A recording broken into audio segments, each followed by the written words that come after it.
Ya hemos manifestado nosotros, como lo hemos hecho en otras ocasiones, que los ciudadanos, los que se sienten afectados por las sentencias nuestras, tienen derecho de acudir a las instancias que ellos creen que pueden proteger sus derechos. Por lo tanto, las personas que tanto vinieron a la Corte Plena a presentar un amparo, o que fueron a la Fiscalía, o que pretenden ir a instancias internacionales, pues tienen el derecho de acudir donde ellos creen que pueden ser atendidas sus denuncias. Esas son parte de las reglas del juego democrático, institucional, y que funcionen las instituciones según su mandato y sus competencias. Nosotros, tal como ya lo hemos dicho también, vamos a seguir trabajando al mismo ritmo. Ni las amenazas de destitución, ni mucho menos las de procesamiento penal nos van a detener en nuestro compromiso y nuestra obligación que tenemos como jueces de la Constitución de seguir atendiendo las demandas ciudadanas y resolviendo conforme a la Constitución. Así es que el ritmo del tiempo sigue y también la agenda de los casos en la sala no tiene por qué verse alterada por estas denuncias de estas personas. Cuando emitimos una sentencia y tiene efectos de diversa índole, algunos de ellos pueden ocasionar un perjuicio a una institución, al país, dependiendo del tema, de la materia de que se trate. Nosotros en otros casos habíamos modulado sentencias, habíamos diferido efectos precisamente por las particularidades de cada caso. No podemos utilizar este criterio indistintamente para todos los casos. Por ejemplo, en el caso del presidente del Tribunal Supremo Electoral, emitimos una sentencia con efectos diferidos por unos meses hasta que terminara su mandato, precisamente porque ya se había iniciado el proceso electoral y él era nada menos que el presidente del Tribunal Supremo Electoral, y si la sentencia hubiera tenido efectos inmediatos, era previsible ocasionar un impacto negativo en el mismo proceso electoral. Estamos hablando de un proceso que tiene que ver con la voluntad popular y la soberanía popular. En el caso de los diputados hicimos otro tipo de valoraciones. Una de ellas, el número considerable de diputados que tiene la Asamblea, son 84. Consideramos de que la gran mayoría de decisiones legislativas requieren 43 votos y que la votación calificada requiere o 56 votos para elección de funcionarios, por ejemplo, o 63 votos para otros temas que señala la Constitución. Igual, en cualquiera de estos tres supuestos, habían diputados suficientes para poder adoptar las decisiones legislativas.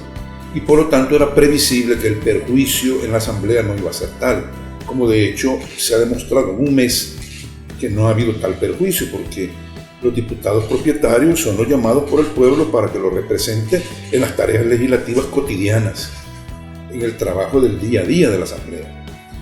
Y la Asamblea, entendemos, ha seguido funcionando ahora con diputados propietarios, y qué bien que sean diputados propietarios porque son los que el pueblo directamente ha elegido para que apruebe leyes en su representación. Porque en este caso tuvimos una proximidad mucho más cercana a el tema de la legitimidad o no del diputado suplente, electo. Esto es así por el mismo texto de la Constitución. Hay un artículo que es el artículo 80, que expresamente menciona cuáles son los cargos de elección popular. Y dice el artículo 80 que el presidente y vicepresidente de la República, los diputados de la Asamblea Legislativa y el Parlamento Centroamericano y los miembros de los consejos municipales son funcionarios de elección popular. Pero también estaba en discusión otra disposición constitucional que tenía que ver con el objeto de la demanda, que tenía que ver con la aprobación del decreto 1000 sobre empréstitos públicos, es decir, sobre la colocación de títulos valores de crédito en el mercado financiero nacional o internacional. Hay una disposición que es el artículo 148 de la Constitución que se refiere precisamente a los empréstitos, que es el caso que estábamos discutiendo. Y ahí vemos la proximidad del alegato, de la demanda, precisamente con lo que hemos fallado respecto a los diputados suplentes. Dice la Constitución que cuando se van a aprobar este tipo de de decretos legislativos, la Asamblea Legislativa no los podrá aprobar, dice, con menos de 2/3 de votos de los diputados electos. Entonces, esta disposición, el artículo 148, junto con el artículo 80, nos dio base precisamente para entrar a conocer y a fallar sobre el caso de diputado suplente, su falta de legitimación popular, y que los efectos fueran inmediatos y no diferidos para evitar que ellos siguieran incurriendo en este vicio constitucional que en algunos casos podía convertirse en un vicio grave, que es votar reformas constitucionales por personas que no tienen calidad constitucional de representantes del pueblo, o sea, en calidad de diputados. Seguramente no en todo el territorio nacional ni en todos los estratos de la población, pero hay una parte de la población y una parte importante, quizá en los núcleos urbanos del territorio nacional, en que hay una parte de la población que está muy pendiente, casi dándole seguimiento día a día a su en redes sociales, en los medios de comunicación, a su diputado o sus diputados a quienes eligió por rostro. Y sus aciertos o desaciertos van a tener una incidencia en el próximo evento electoral en términos de rendición de cuentas, lo que a veces se denomina en términos politológicos el voto de castigo o el premio, digamos, renovando el mandato.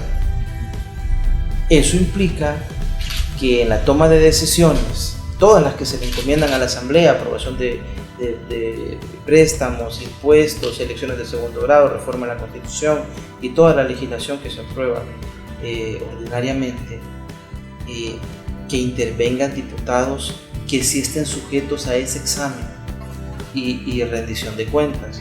Y el punto de partida de todo eso es que en el momento de la elección se haya conocido quién es el candidato que proponía individualmente, o si iba en una lista de partido, pues qué propone el partido.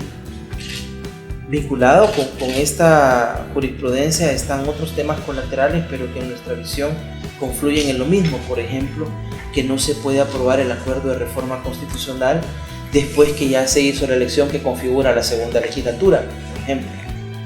O que no puede la legislatura saliente hacer una elección de segundo grado de fiscal, procurador general, procurador de derechos humanos o 1/3 de la corte, porque se supone que el candidato propone entre sus distintos elementos de la plataforma legislativa también el perfil de funcionarios de segundo grado que va a proponer. Todo esto se desdibuja, se desfigura cuando sin mayor justificación, sin exponer ninguna de las causales de la Constitución, imposibilidad de concurrir, renuncia, nulidad de elección, etc., de repente aparece en el Salón Azul, en medio de una plenaria, alguien que no recibió el voto popular tomando decisiones de las que le están encomendadas al órgano legislativo. Parte del procedimiento de esta inconstitucionalidad fue pedirle a la Asamblea que nos mandara el documento en el cual aparece la sustitución de la diputada Salgado. Y es un formato, ahí nos enteramos nosotros, porque eso no está en el reglamento de la Asamblea, es una práctica interna del Parlamento, y ahí nos enteramos que es un formato donde simplemente dice Junta Directiva de la Asamblea, lo firma el coordinador del grupo parlamentario, pido que el diputado espacio, propietario, sea sustituido por el diputado suplente espacio. No dice ninguna justificación de por qué se está haciendo el cambio. Entonces, en el caso concreto, alguien que seguramente lo conocerán la gente al interior de su partido, y voy a decir quizá en el departamento, no lo sé, pero en la papeleta no estaba, y el término de rendición de cuentas, cómo se controla a alguien que de repente aparece y es el voto decisivo para endeudar al país en $900 millones. Pero eso debilita, sí, yo entiendo, pero entonces eso debilita la rendición de cuentas. Es decir, cuando un diputado, sin una de las causales que dice la Constitución, artículo 131, número 4, las causales que la Constitución permite para que un propietario sea sustituido por un suplente, sin incurrir ninguna de esas causales, de repente el propietario desaparece, vamos a decir, y aparece alguien que no recibió el voto de un número de ciudadanos en una circunscripción departamental, siendo el voto decisivo en un tema tan delicado como era este, endeudamiento del país de 900 millones, la rendición de cuentas se debilita. Es decir, vamos entonces, imagínense un ciudadano o un grupo de ciudadanos que quieren, entre comillas, pasar factura. ¿A quién? A un diputado suplente que solo aparece y desaparece en el momento de la toma de decisiones. De hecho, el Tribunal Supremo Electoral nos explicó que el diputado suplente se le trasladan los votos del propietario. Y antes era grave también porque se le trasladaba a los del Parlace, a los propietarios del Parlace. Esa especie de beneficio, traslado de votos que no los recibe directamente.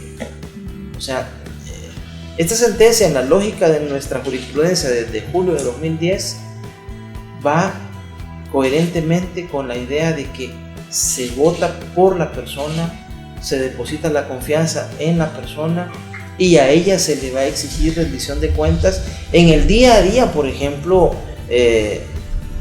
cuando se conoce de un escándalo de mal uso de bienes públicos, etc., se le deduce responsabilidad al funcionario a quien se le dio el voto y quien va a volver a aparecer en la papeleta dentro de 2 años, 3 años. Pero el suplente no hay manera de exigir la rendición de cuentas. En la lógica de antes de 2012, el primer evento que tuvimos de voto por rostro, se decía que todo eso se deducía frente al partido, pero la lógica de nuestra jurisprudencia ya no es frente al partido, sino frente a la persona. Eso se diluye cuando intervienen suplentes que no han recibido el voto popular.